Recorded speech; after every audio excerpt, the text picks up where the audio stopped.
cr125 update 01. Got forks rebuilt, reinstalled. New MX52 installed. A little bit more cleanup work.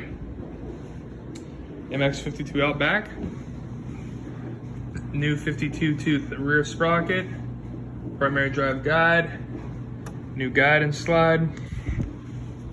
My list is getting smaller. Still need to rebuild the rear shock. Had to order some 3-weight Maxima for that. Got our wrench rabbit kit in today from I believe we bought this one at Revzilla because Rocky Mountain was out of them.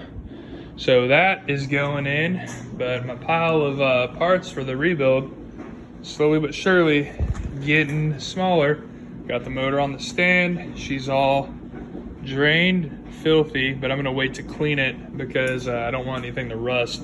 So once we're getting ready this week and when we're ready to pull the trigger on the rebuild, then that morning I'll take it out, gunk it, power wash it, and then start Scotch-Brighting the cases and everything as we move down. I read a lot of bad reviews on these Tusk clutches, but for 50 bucks, and we're gonna try it out. If it's garbage, we'll switch it out.